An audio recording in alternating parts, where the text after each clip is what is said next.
So as I've told you before, good afternoon by the way. So as I've told you before, when I'm asking you questions here, I'm just trying to make you think quicker. So it's going to be really fast and intense. But if you need clarifications, please feel free to stop me and ask me about it. Okay? We'll go to body fluids, which is the most important ion in the ECF? Sodium. So what's the rough calculation for plasma osmolarity? 2 times the concentration of sodium. In a diabetic, what else will you include? Glucose. And in renal failure patients, we also include BUN. So those values will be given to you. Substitute. Give me a dye to measure ECF.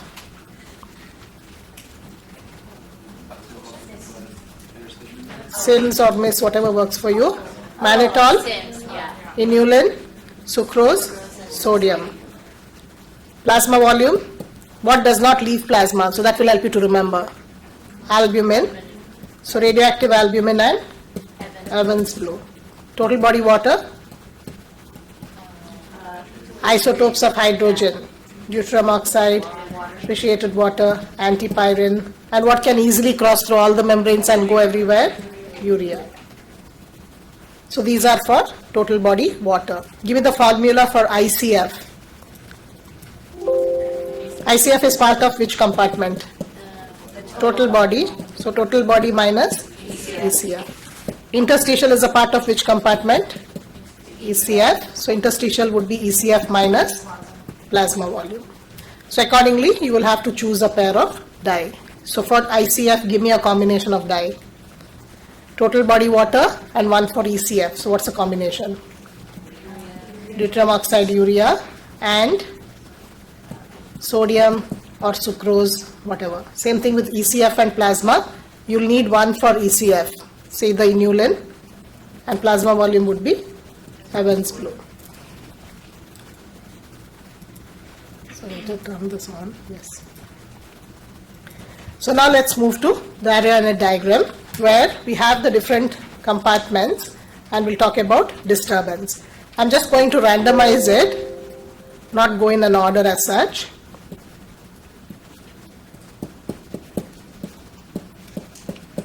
Larger compartment is, smaller would be ECF. X-axis, volume. Y-axis would be the osmolarity. Identify it. Don't worry about ICF, just look at ECF. Volume, expansion, osmolarity has increased, so it's hyper. Whenever it's hyper, what will happen to the osmotic pressure on that side? Go up. So does it drag water or give? Drag. So which direction is water shift? Towards ECF. So it's volume expansion. So if you look at a clinical vignette, what could have possibly happened to blood pressure? Increase. So if patient's blood pressure increases, it can never be volume contraction. It has to be volume expansion. If it is expansion, you have to ask your questions in terms of gain.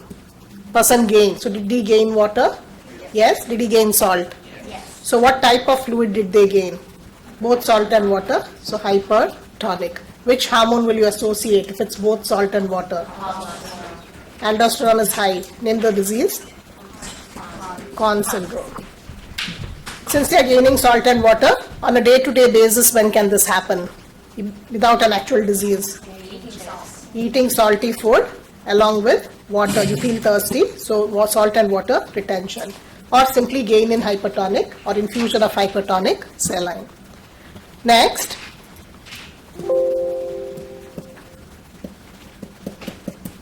ICF, ECF, volume versus osmolarity. What happened? Only change is volume contraction. No change in osmolarity. So it's isoosmotic volume contraction. Since osmolarity did not change, there is no water shift. Loss or gain? Loss, but it did not alter osmolarity. So what type of fluid did they gain? Lose. So there is loss of isotonic fluid. Give me examples. Hemorrhage, vomiting, diarrhea, burns. So how do you differentiate? In hemorrhage, the hematocrit has to, you're losing RBC, so hematocrit has to decrease. If there is water loss, diarrhea, you're losing only water. So what will happen to the RBC? It gets concentrated, and hematocrit is nothing but concentration. What should happen to the hematocrit? Increase. Next,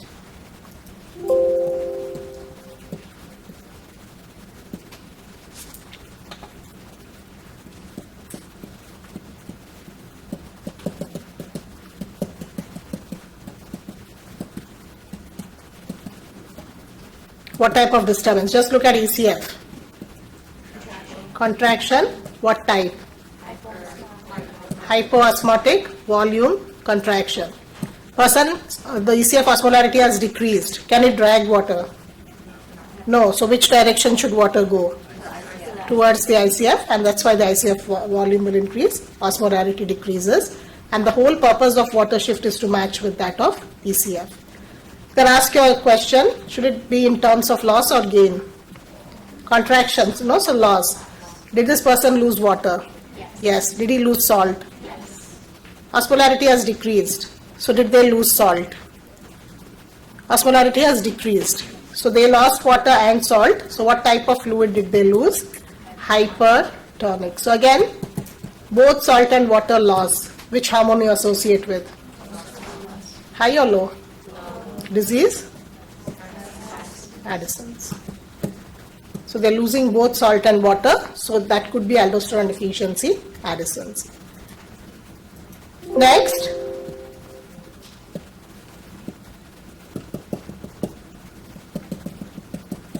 No change in osmolarity.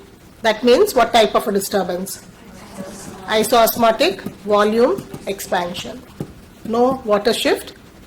So what type of fluid did they gain? Isotonic, saline infusion.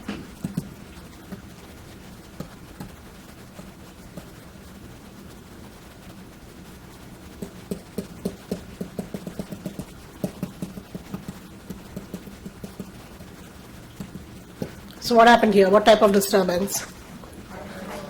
Hyperosmotic, volume, contraction. ECF osmolarity has increased, so it has the ability to drag water or give water. Osmolarity high, so osmotic pressure will be high. So what does it do to water? Drags it. That's the reason ICF change was seen. Next, gain or loss? Contraction, so it has to be loss. Did they lose water? Yes, but did they lose salt? Don't tell they gained salt, because if you tell gain salt, water should follow it. So what should have happened to water as well? Gain. So first identify the disease. If it is contraction, start with water. And your question should be loss. Did they lose water? Yes. Then ask the same question for salt. Did they lose salt? No. So they lost only water. So what type of fluid did they lose? Hypotonic fluid. Only water. So which hormone will you associate with? Why did they lose? Because they did not have ADH. What's the disease? Diabetes insipidus. What else can suppress ADH? That's how you associate. So in alcohol intoxication, same feature is seen. Next, which is a hypotonic secretion we lose on a day-to-day basis? Sweating. So identify the rest of it with sweating. When do we sweat? When we have fever or when we have dehydrated or water deprivation. So in all these conditions, hypotonic fluid loss is seen. Last one.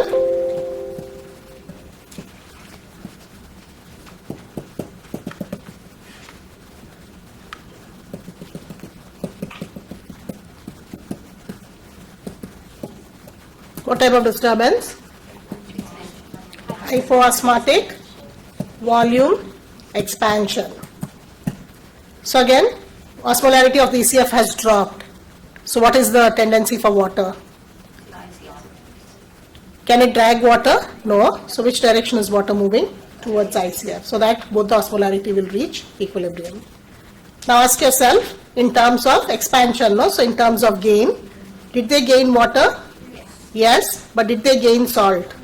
No. So they gained only water. So what type of fluid did they gain? Hypotonic gain.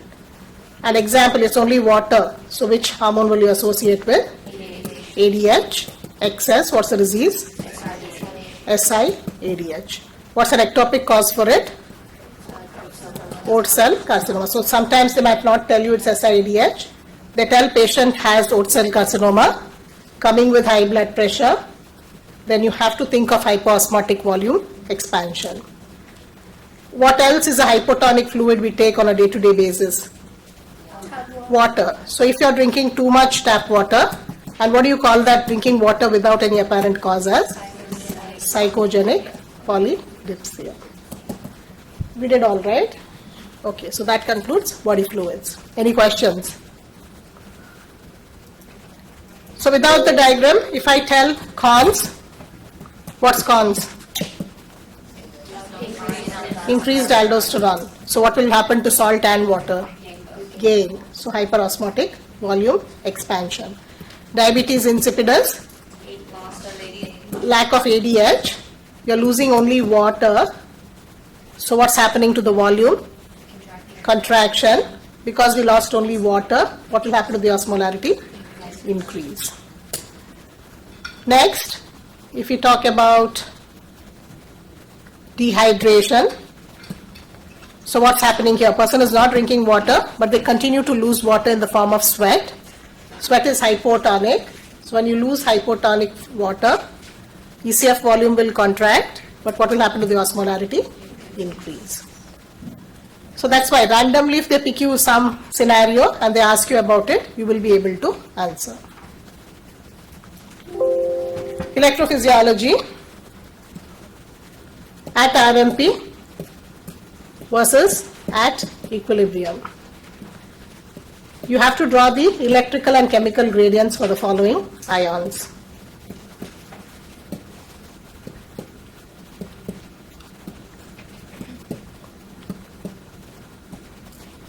Sodium, potassium, chloride, calcium. Start with sodium. Concentration won't change. In both the cases, concentration gradient is always from high to low. So where is sodium greater? Outside. So in both the conditions, the concentration will only be inward. But what's the difference? At RMP, even though sodium entered, it did not enter enough. Inside has not yet changed. So do you want to stop it or encourage it? You want the movement to happen. Inside is negative, sodium is positive. So which direction is the electrical? Inside. So at equilibrium what happened? Large amounts of sodium already entered. Inside became positive. So now like charges will repel. So which direction is the electrical? Opposite. So read the question carefully. I will ask you specifically if it's RMP or equilibrium. With potassium, it's greater inside. So in both the case, the concentration won't change. It's always outward. So at RMP, inside was negative. At equilibrium, it just became more negative. Now for potassium, it's different. Both of them are negative. Even at equilibrium or RMP, inside is negative. Potassium is positive. Unlike charges will attract. So the electrical gradient in both the conditions will be the same. Same thing with chloride. It's greater outside. So in both the condition, concentration is directed inward. RMP is negative, and at equilibrium, inside becomes more negative. So even here, both the situation it is negative, and chloride also being negative, they are like charges. So which direction is the electrical? In the opposite. Only with positive ions it's different. For example, calcium, it's greater outside. So in both it will start moving in. But at RMP we have to assume that not enough has entered. Inside is negative, calcium is positive. So which direction is the electrical at RMP? Inside. Once calcium enters at equilibrium, inside has now become positive. So like charges will start to repel. So that's about the electrical and chemical forces. You have to be able to comment on it. And what's the sign of equilibrium potential for sodium? It is always positive. Potassium equilibrium potential is always negative. Chloride equilibrium potential is always negative. Calcium equilibrium potential is always positive. Nernst equation calculations are not asked, but some of the logic questions you can get, like I've given you yesterday in the quiz too, right? where you didn't need to apply the equation. Next, if membrane potential is negative 70, equilibrium potential of this ion is negative 80 millivolts. What are the possibilities? Which ion can contribute to it? And what's the net force? What's net force? Difference, original minus final. Don't substitute the sign. I'll tell you what to do. So tell me about the ion which can make it more negative. Potassium efflux or chloride influx. Net force will be from negative 70, it moved to negative 80. So just tell me by how many millivolts it moved. 10. Anything less than 30, what did you call it as? Weak. 30 to 50 is intermediate, and any change of greater 50 millivolt is considered to be strong. Therefore, in the next example, membrane potential is negative 70, equilibrium potential is plus 60 millivolts. So comment on the ions. Sodium or calcium influx, and what's the net force? Don't worry about the sign. From negative 70 it went up to 0, and from there it went up to plus 60. So to reach there it was 70 millivolts below, 60 millivolts above. So total will be 130 millivolt, which is strong. G suffix of ion means conductance. It would just mean a number, say 70 or whatever. But ultimately what will help you to decide whether it's a strong or a weak current? The net force. How much it has changed by. Answer these following questions. So I'll give you several situations. You have to tell me what happens inside the cell, whether it's becoming more positive or more negative. That's what I want you to comment. If there's an increase in ECF chloride, if there's an increase in ECF sodium, if there's an increase in ECF potassium, increase in ECF calcium, decrease in ECF potassium. First one, chloride, where is it greater? Outside. So from 105, if it increased to 120, it's coming closer to inside or moving away from inside? Let's take a number inside. Say inside is 40, I'm just giving you random numbers. Outside is 100. How much is the difference? 60. Now if it has increased to 200, so outside is moving away from inside. So what has happened to the difference? Concentration gradient is the difference. So from 100, if outside increased to 200, now how much is the difference? 200 minus 40. So what has happened to the difference? It has increased.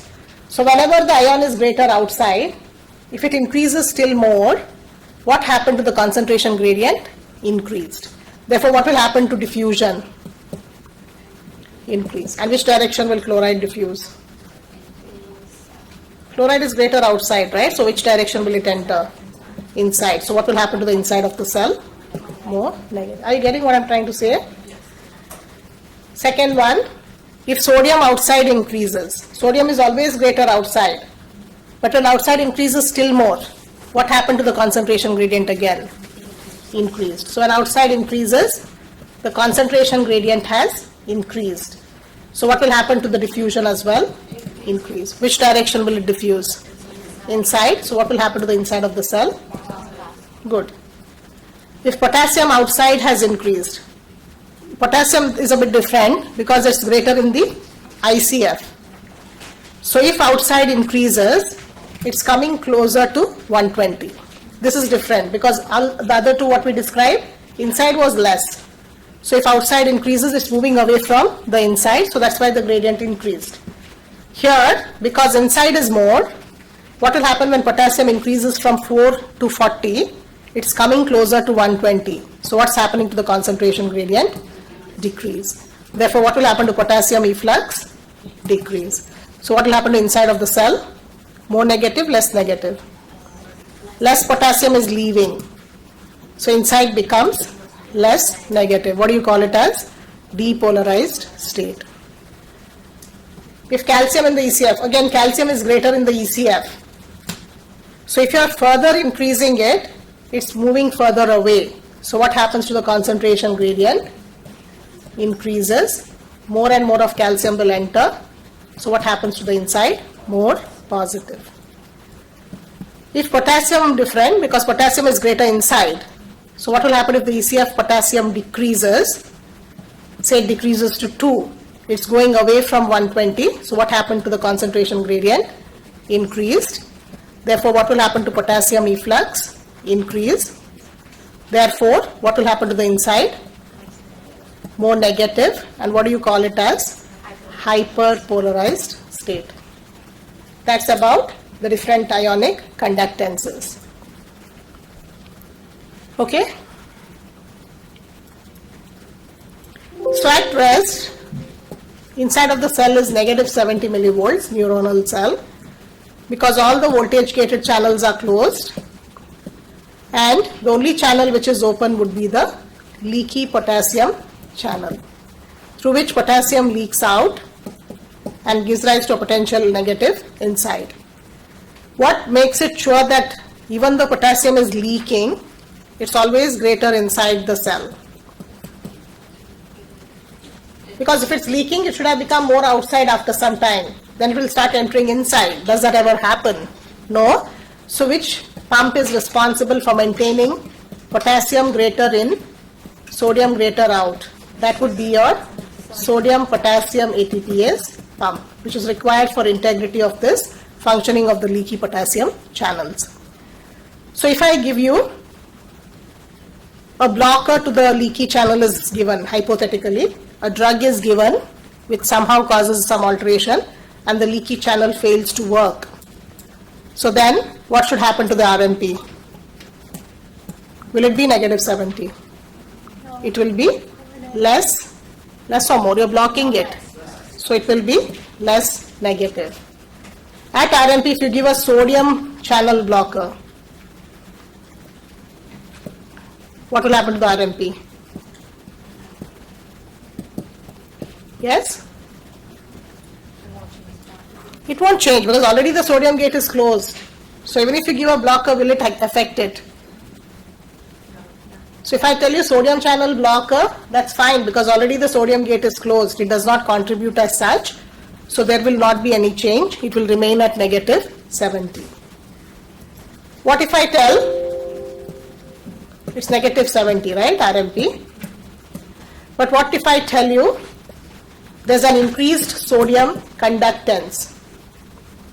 Conductance means G suffix, that particular ion or sodium, has increased. What's the definition of conductance? The gates open. So if you use the word conductance, then hypothetically what should you assume? Even though the cell is at rest, somehow the sodium gates have opened. So won't they contribute? If the gates are open, won't they contribute? Yes. Why in you and me they're not contributing? Because nothing was there to open it. They were closed at rest. So that's why they didn't contribute. But whenever you see the word conductance has increased, you have to assume that somehow those sodium gates opened. So following that, what will happen to sodium? It will enter and resting membrane will go towards positive. So if there's a maximum increase in conductance, if RMP was at negative 70, if there's a maximum increase in sodium conductance, it should be the most positive point. So suppose I tell there's a maximum increase in chloride conductance. That means somehow the chloride channels have opened, chloride enters, and what will happen to the RMP? More negative. Maximum increase, so it should be the most negative point. If there's a least increase in sodium conductance, so there was a slight change towards positive. And what is the least positive change? A. Similarly, if there's a least increase in chloride conductance from the RMP, it should be the least negative change. So these are all the possible different types of questions which are often tested. Next, let's do the action potential curve. RMP, when it is stimulated, few of the sodium gates open, moves to threshold. By that time, all the remaining gates open and the potential is completed. Upstroke is depolarization due to sodium influx. Repolarization is due to potassium efflux. So what happened at rest? Sodium gate initially was closed. Which gate is the easier gate? One facing towards ICF or ECF? ECF. Outer gate faces ECF, so that will be stimulated quicker. So at rest you want it to be ready and you want the easier gate to be closed, so it can open quicker. So this is the resting state of the sodium gate. When you stimulate it, outer gate will open, inner gate is already open, it should have closed, but there is a time lag during which both the gates remain open, so depolarization is complete. By the time it goes to say a positive value, by then which gate closes? Outer opened later, right? So which was the gate open earlier? Inner. So at the end of depolarization, which gate closes? Inner. So inner is also called as inactivation gate because it stops depolarization. And in repolarization, the voltage gated potassium channels open. And why does it go to hyperpolarized state? Because of a delayed closure of the potassium gates. And finally, who will sense that too much potassium is going out? I need to get back some in ATPase, and everything goes back to resting state. So that's about the ionic bases. So during repolarization, sodium has no contribution, but repolarization gives a signal to the sodium gate. When potential is going to negative, it sends signal to sodium gate to be ready. That means what happens to the inner gate? It opens and outer gate quickly closes. It is so quick that no ions will pass, but in the end it's kept at ready state. For any reason, if you don't have repolarization, there's nothing to tell this gate it has to be ready. So the inner gate remains in this locked position. So what will happen if it's in the locked position? Next time when you stimulate the nerve fiber, inner first of all takes a longer time to open, and when it opens, outer immediately will close. Will it allow the ions to pass? No. So what is the state where inner gate is in this locked position? State of persistent depolarization. Give me a drug which blocks depolarization. That means it should block which channel? Voltage gated sodium. Give me the drug. Lidocaine, reversible. Give me the irreversible toxin in pufferfish poisoning. So once action potential is generated, it travels quicker across in myelinated nerve fibers. So what's post-infective disorder which affects the myelin sheath? Guillain-Barré, where post-infection antibodies destroy the myelin sheath. Mainly affects peripheral. Multiple sclerosis mainly affects central. So in both cases, myelin sheath is disrupted and action potential gets decreased, the intensity, and finally results in muscle weakness. Next,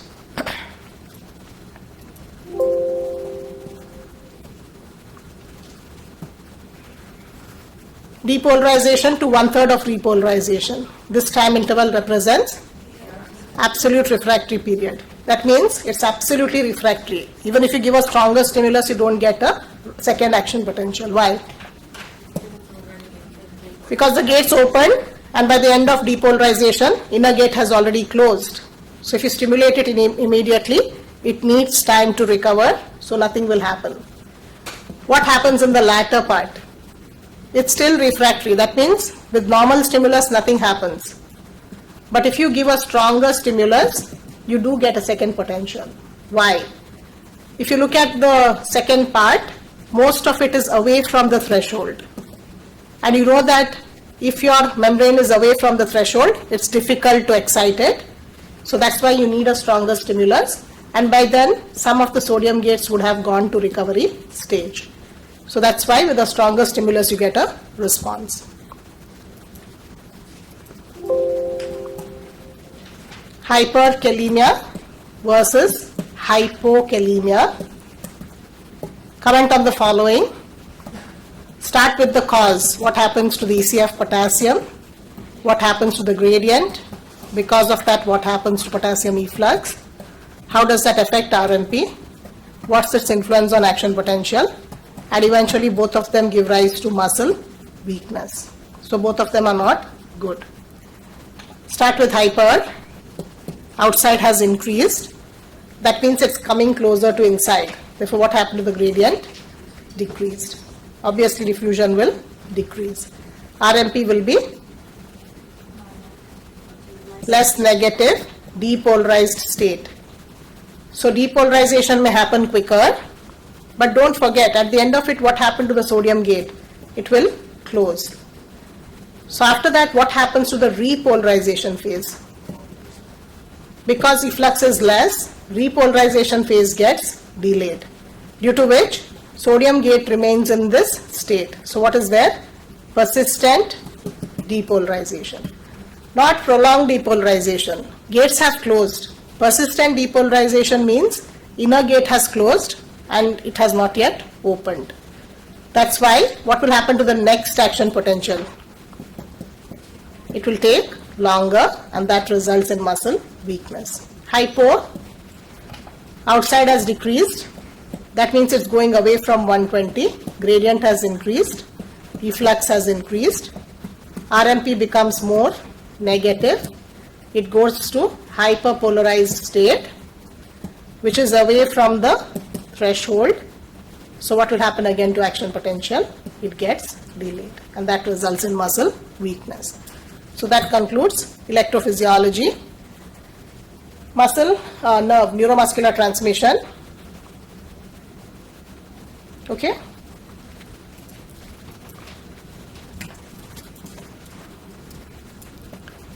So you saw how the action potential got generated. When it comes here, which voltage gated is in the presynaptic terminal? Voltage gated, calcium. Calcium influx causes exocytosis and release of acetylcholine, which binds to nicotinic receptor, causing opening of ligand gated. You want a positive, right? So which ion is dominant? Sodium. Despite sodium coming in, potential was not enough. So it started to become action potential. What do we call it as? End plate potential. Some of you were asking me between miniature and end plate potential and end plate potential. Miniature is a very small potential. And what caused it? When only one vesicle was released. So each vesicle is released sequentially. Initially, when only one vesicle emptied, potential was very small. As more and more vesicles get released, they will add up and cause end plate potential. That in turn will summate and cause threshold to be reached. And once the muscle membrane reaches the threshold, then you have voltage gated channels which will cause depolarization and repolarization. Why this potential was not enough? Even though sodium entered, why did the motor end plate potential, why was it not sufficient? Because simultaneously there were a few potassium gates through which potassium left.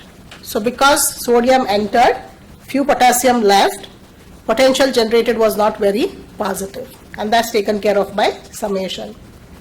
From here, this action potential will travel across the muscle membrane, and let's continue it at the muscle membrane. It will start traveling. Where does it, what does it do? Enters the T tubule where there is the receptor DHP. What's the function of DHP at rest? To keep the rhinodyne gate closed to prevent calcium release.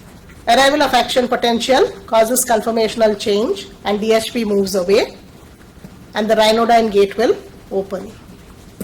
So once the rhinodyne gate opens, calcium will separate from calsequestrin, gets released. Now this calcium goes and binds to what? Troponin C, which has a conformational change and it rotates further upward. What will it drag along with it? Tropomyosin. During that process, the binding sites for actin get exposed. So when the binding sites get exposed, I don't have space there, your myosin head is waiting for this opportunity. This myosin head has to go and bind. For it to bind, What is a prerequisite? ATPase activity. Because of that, ADP and head gets phosphorylated, and that increases the affinity. Meanwhile, phosphate is released. It goes and forms the cross bridge. Once it forms the cross bridge, head and tail affinity increases, and what movement happens? Power stroke. Then ADP also is released. Next ATP binds. So as long as the sites are exposed, the cross bridge cycling continues to happen. So based on that, you have two types of muscles. What are they? At the rate of cross bridge cycling, myosin ATPase activity, what are the two groups of muscles? Slow and fast. And fast is used for exercise. What metabolism is dependent on? Exercise, lactic acid, anaerobic, right? Yeah. Finally, what happens? Once you no longer need this, once the contraction is over, so throughout this process, the cross bridge is happening. And what is happening to the myosin head? It's getting the actin filaments closer. So that is muscle contraction. Meanwhile, remember motor neurons. They are the ones who are regulating it. The motor neurons have electrical synaptic communication through which the inhibitory neurotransmitters, what are they? Glycine and GABA get released. And this GABA, glycine, they bind to their receptors and open which gate? Inhibition. So negative. So which gates are opening? Chloride, which gives rise to inhibitory postsynaptic potential. So that leads to further inhibition of release of acetylcholine. Action potentials stop. And when action potentials stop, DHP ryanodine go back to the resting state. Further calcium release stops. Sarcoplasmic calcium reduces, and that separates the complex. Troponin, tropomyosin go and cover the sites. Who takes calcium back? As you mentioned this morning, ATPase pump. Give me a condition in which ATP fails to break the cross bridge. Rigor mortis. Postmortem finding, rigor mortis. So muscle remains in a state of sustained contraction. Give me a disease where glycine GABA fail to get released. Glycine GABA, inhibitory neurotransmitters. Tetanus, remember, Clostridium tetani infection through soil, and this organism inhibits the release of glycine GABA, so which ionic influx fails to happen? Chloride. What cannot be generated? IPSP. So there is nothing to tell acetylcholine to stop. It keeps on firing and muscle goes into a state of sustained contraction, and that is tetanus. Parkinson's. What's Parkinson's disease? Depletion of dopamine, which has an inhibitory influence on the motor neurons. So if lack of dopamine, inhibition is gone, motor neurons get excited, giving rise to clinical features: tremors, rigidity, akinesia, postural changes. A for A, what's Alzheimer's? Depletion of acetylcholine. What usually affects areas associated with learning and memory. So what's the most important clinical feature? Loss of short-term memory, amnesia. Okay, that's about Alzheimer's. Give me a drug which goes and blocks the nicotinic receptors.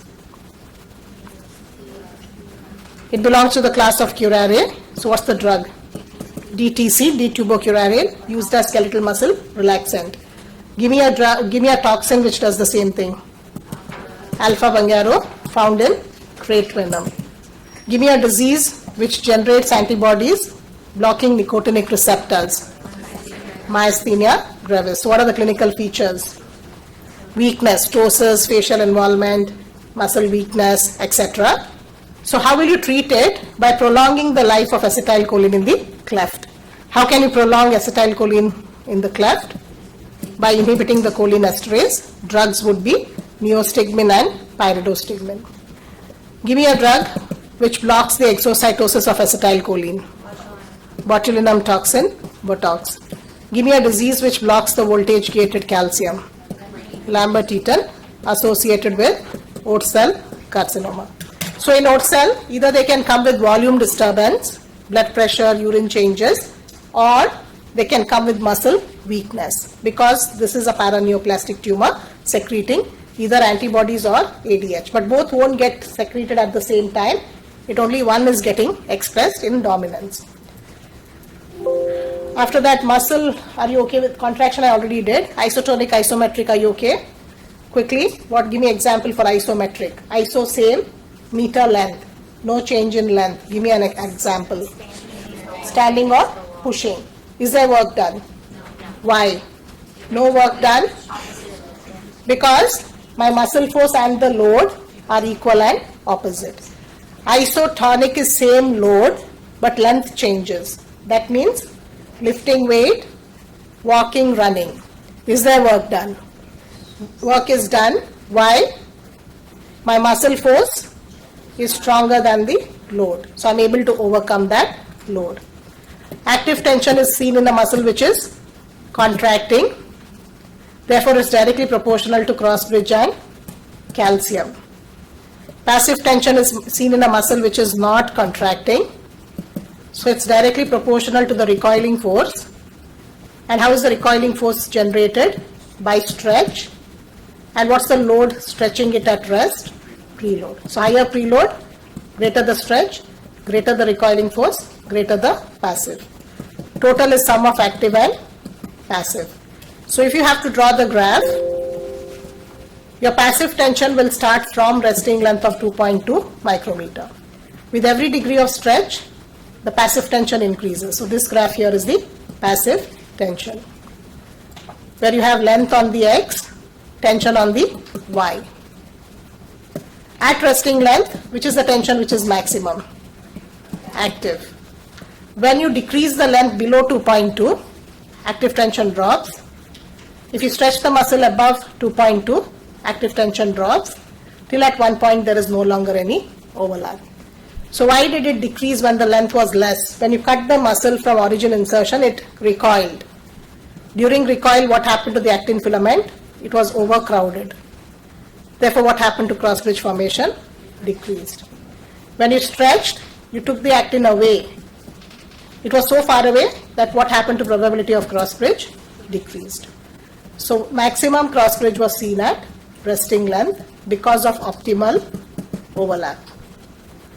So if they ask you at which point there is absolutely no overlap, it has to be above 2.2, towards 4. They have gone farthest. At which point there is too much overcrowding, that active tension approach 0, that has to be this closest point. No overlap has to be the farthest point, x. Maximum or too much overlap, maximum crowding is seen at the shortest distance, right? The earliest point. Total is initially at resting length it follows active. When active starts decreasing, it follows passive. This is the total tension. Then all those point problems I've already explained, right? So you know how to see the points. If it is on the total tension and I'm asking total tension, read it across. At A, if I'm asking you active tension, drop a perpendicular to active and then read it. If I ask passive, drop a perpendicular to passive and read it. Anything about preload, which graph will you look for? Passive tension. Force velocity. When the afterload is 0, velocity is max. With every increase in afterload, you're increasing resistance. So what will happen to the velocity? Decreases. Based on that, if you have two groups of fibers A and B, we already discussed this short while ago. One with the lesser Vmax, even when there's no afterload, tells you that it's not dependent on the afterload of force. Inherently, it has a higher velocity because inherently it has a higher myosin ATPase activity. So that would be the fast, white for exercise. Therefore, it depends on aerobic metabolism. This is slow red, postural, and that depends on aerobic. Last one. The point of Vmax is common. That means they are the same group of fibers. It's not fast and slow. It's either fast or slow. But 3 could withstand the maximum afterload. Why? because 3 had the maximum force, and who determines force generated? The number of motor units. So 3 had maximum number of motor unit recruited.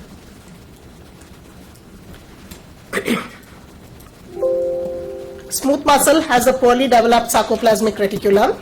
So therefore, its main source of calcium would be the ECF. Through different gated channels, calcium will enter and bind to calmodulin. This complex will activate the myosin head light chain kinase, and that leads to phosphorylation of head and cross bridge formation. And this cross bridge remains locked for a longer time, giving rise to sustained latch phenomenon. Eventually, when the potential stops, gates close, calcium separates and goes back. When you no longer have this complex, kinase will stop and automatically the phosphatase will take over, and that leads to dephosphorylation and muscle relaxation. So if you have a drug which stimulates kinase, what's happening to smooth muscle? What's the complication of that drug? It can give rise to sustained smooth muscle contraction. So what will that result in? If GIT muscles are contracted in a sustained manner, what will be the side effect of the drug? Constipation. Good. So if the movement is sustained contraction can give rise to constipation. If it is not contracting as well, that can cause diarrhea in some cases. But here if it's a drug which stimulates kinase, sustained contraction can result in constipation. I'm just trying to throw some ideas here because that's why physio questions are complicated. They'll ask you about some drug, but you don't have to know about the drug properties, etc. They will mention what it does. So, or if they tell you a drug which inhibits phosphatase. So again, which process cannot take place? Relaxation. So then what will happen to the muscle? It remains in the contracted state. And that concludes muscle. 10 more minutes will be done. Respi. Are you okay? Sorry, I hope I'm not going too fast. Because if you have questions, please ask, right? Okay. Bronchial asthma. What's the drug? Albuterol. And give me a pharmacological property of this. What does it do? Activate beta 2 agonistic drug. And what does it bring about? Bronchodilation. While we are at it, Fick's factor has been affected. So tell me Fick's law. Diffusion directly proportional to gradient, surface area, thickness or diffusion distance. So which Fick's factor got affected in bronchial asthma? Because airway was narrowed, less air entered, all the pressures dropped. So gradient was less, diffusion was less. High altitude, this morning only you told me, there also the gradient can drop. Surface area destruction,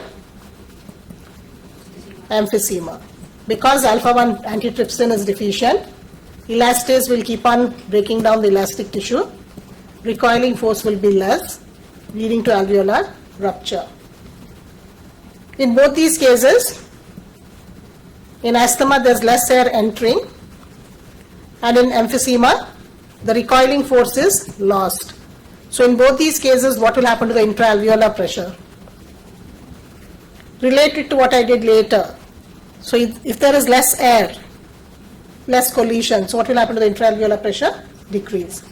If the alveoli cannot recoil, will the collision be as vigorous as you and me? No. So again, what happens to the intraalveolar pressure? Drops. So in any condition, intraalveolar pressure drops. What will happen during forced expiration? Their airway starts at a lower pressure. So normally in you and me it goes to 35. But in these people it goes only to 25. So proportionately what will happen to the airway pressures as well? Decrease. Therefore, their equal pressure point shifts lower. Where does it shift? Terminal bronchiole. What happens to a point above that? Gradient becomes negative and they will collapse. So that's why it's classified as obstructive disease. Give me a disease where thickness increases. Fibrosis or hardening, which is pneumonic consolidation. Distance increases. Gas has to travel more if there is something in between. That is pulmonary edema. Which part demarcates conducting from respiratory zone? Which structure I meant? What demarcates that this is conducting zone and this is respiratory? Appearance of alveoli. So alveoli helps you to differentiate from which segment the gas exchange zone starts. Because what's the structure required for gas exchange? Alveoli. So up to which segment we don't have alveoli? Terminal bronchiole. So that's the conducting zone. Next, defense mechanism. Just now I saw a question where they're asking you based on size. If the size of particle is greater than 10 micrometer, then it would be nostril. Anything between 2 and 10 is taken care by reflex bronchoconstriction, coughing, sneezing, ciliated epithelium as well. Anything less than 2 micrometer, who will handle it? Pulmonary alveolar macrophages. And how do they handle it? By phagocytosis. So the question didn't mention exactly pulmonary alveolar macrophages, but phagocytosis means it is a function of the macrophages. Based on the site, up to which segment do you have ciliated epithelium? From the trachea up to proximal part of the respiratory bronchiole is the presence of ciliated epithelium. And from where are pulmonary alveolar macrophages appearing? Distal terminal bronchiole. So if you have a question, particle is in the proximal terminal bronchiole, who will handle it? Cilia. If it is in the distal respiratory bronchiole, macrophages. Spirometry are okay? This morning we did, right? Two different volumes, capacities, you know that, right?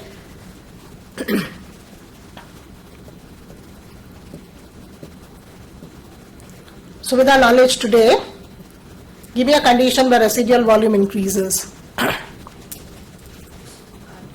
Where the air is trapped, you cannot expel it out. So it has to be obstructive or restrictive. COPD, obstructive airway disease. So in obstructive, because the terminal bronchioles collapse during expiration, air is trapped. And trapping is nothing but the residual volume. So what will happen to the residual volume? Increases. As a result of that, what happens to FRC? Increase. TLC? TLC is a sum of everything. So if two have increased, TLC will also increase.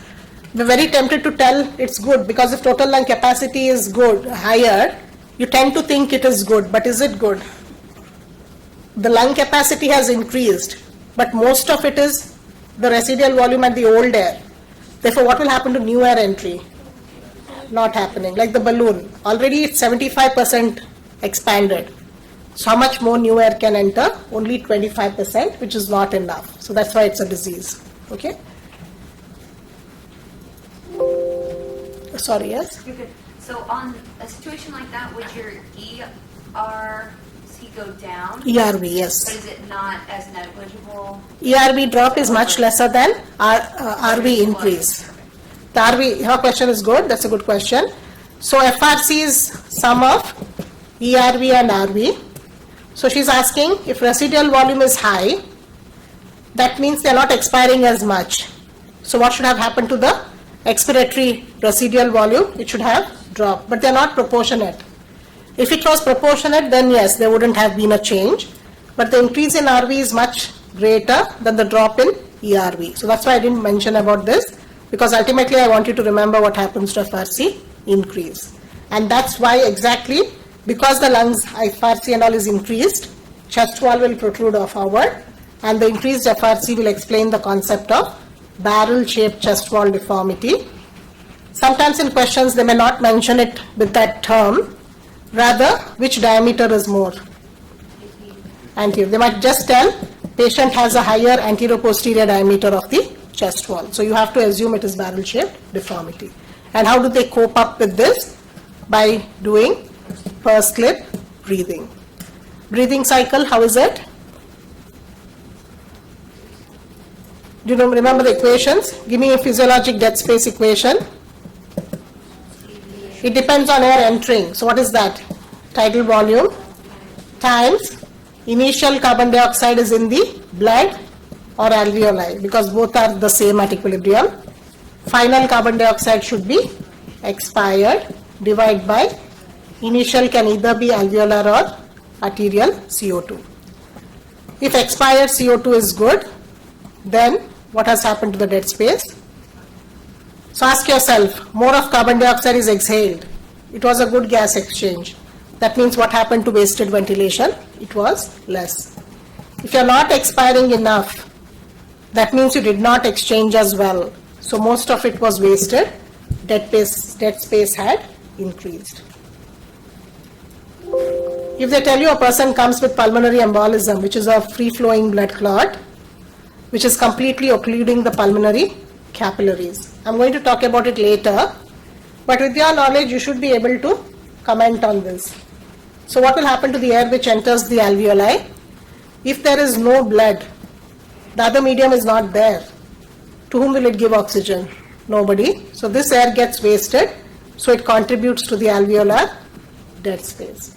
You and me, we don't have alveolar dead space, we just have the anatomic dead space, 150 ml. If I talk about person A and B, give you tidal volume respiratory rate,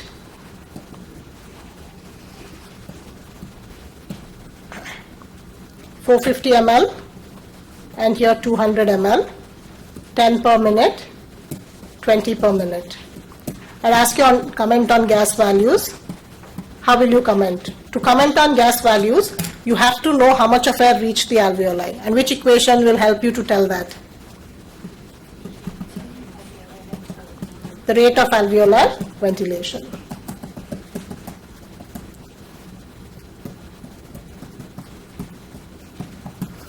So to comment on gas values, you have to first calculate rate of air entering the alveoli. What's the equation? TV minus dead space.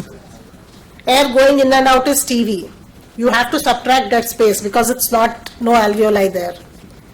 So what will be for person A?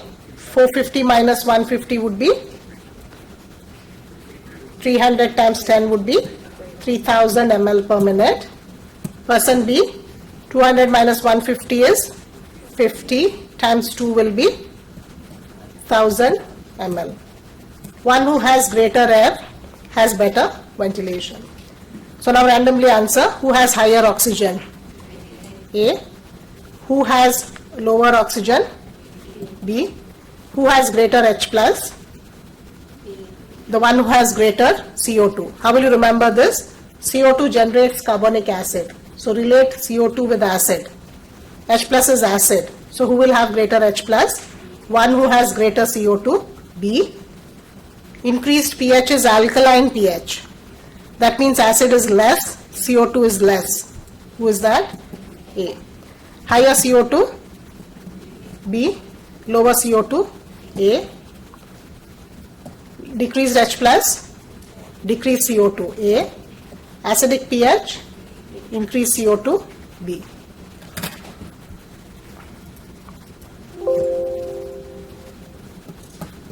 At rest, during inspiration, end of inspiration, during expiration, going back to end of expiration, which is nothing but rest. Comment on the following: intraalveolar, intrapleural, transmural pressure gradient, recoiling force, lung volume. Quicker way, when I did the class I told you all the dynamics, but our exams you don't have so much time. So at rest ask yourself, is there any movement of air? No. So intraalveolar is equal to atmospheric, 0. At rest, is your lung expanded or collapsed? Slightly expanded. So what should happen to the transmural pressure gradient? Positive. That means your intrapleural pressure is negative. How will you remember? Fluid lining the pleurae makes them stick together, which creates a negative suctioning force. Do you want the recoiling force to be high to begin with? No, so it is minimal. And how much is your starting point of the lung? That's the equilibrium point, FRC. During inspiration, what happened to the alveoli? The volume increased, collision was less, so what happened to your intraalveolar? It went subatmospheric. your pleurae were getting pulled apart. So what happened to them? They became more negative, due to which the gradient became more positive, which kept stretching your alveoli. Slowly the recoiling force will start increasing as the air starts coming, because atmosphere is zero, air now starts coming in and lung volume will start increasing. As air physically enters, gas molecules enter, collision will happen, and from -1 it goes back to 0, and that's when further movement stops. By this time, what's the state of pleurae? Maximal separation, most negative, therefore gradient becomes most positive. Recoiling force reaches its maximum. What's the lung volume at? FRC, and one whole tidal volume has entered. Once recoiling force takes over, it leads to recoiling of alveoli. So as volume decreases, what should happen to pressure? Goes above atmospheric +1. That creates a reversal of gradient and air starts going out. What's the state of pleurae during expiration? Chest wall is moving inward, downward. They are coming closer. So less negative, less positive gradient. Recoiling force now starts decreasing. Lung volume decreases. So when air molecules go out, amount in the alveoli decrease, collision is less, taking it back to 0. That stops further air movement. And everything else goes back to resting state.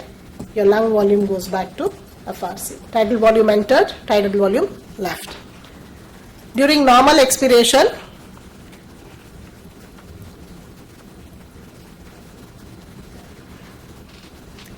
finished? You finished writing? Okay. So during normal expiration, your intraalveolar went to only +1 because it recoiled slowly, not abruptly, and your atmosphere was at 0. So the gradient in airway was not very significant. But what happened when we did forced expiration, when we do the Valsalva maneuver, that's an example for forced expiration. I made my pleurae snap together quickly. That created a force of +20. Even my alveoli recoiled abruptly rather than slowly. Collision was much more, and my intraalveolar went to +35. There was a significant gradient between the atmosphere and my lung, and my airway had significant pressure. Your airway pressure depends on the alveolar pressure. They start from 35 till one point is reached where airway pressure is exactly equal to the intrapleural. And what's that called? Equal pressure point. What happens to a point above that? The number is obviously less than 20. So the gradient at this would be negative. 15 minus 20 is negative, and that will lead to collapse of my airway. But thankfully in us, it happens at the sites with cartilage, bronchi. So they don't collapse, but get slightly compressed. And what is that called as? Dynamic compression. What does dynamic compression explain in even you and me? During expiration, there is a resistance to our airflow. That is why how much air comes out in the first second? 80%. So that's the limitation. Okay. People with COPD is a problem. COPD mainly includes emphysema, chronic bronchitis, and then bronchial asthma is another obstructive airway disease. So they are all collectively included under obstructive. Why? In all these three diseases, their equal pressure point shifts lower down towards terminal bronchiole, which collapse the terminal bronchiole. In emphysema, what is affected? Recoil. So obviously what happens to intraalveolar? It's lesser. In us intrapleural, even in them intrapleural is not affected, but intraalveolar the collision is not much. So that's why it is lesser. In asthma and bronchitis, what happened? There was problem with the airway diameter. So again, what happened to air entering the alveoli was less. So if air is less, molecules are less, what should happen to the pressure as well? Decrease. So ultimately in all these diseases, their intraalveolar pressure was much lesser, and proportionately what happened to the airway pressure as well? decreased. It starts from 25 rather than 35. So what happened to that equal pressure point 20? It happened earlier or later? Earlier at the terminal bronchioles.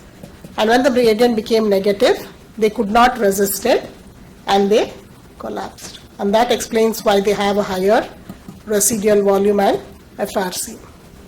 Barrel-shaped deformity, cope up by slow exhalation, pursed lip breathing. I think that pretty much concludes. Any other questions? Good. All the best. Do well on exams. Please come 5 or 10 minutes before. If you want to get your calculators, feel free to. Good luck. Thanks.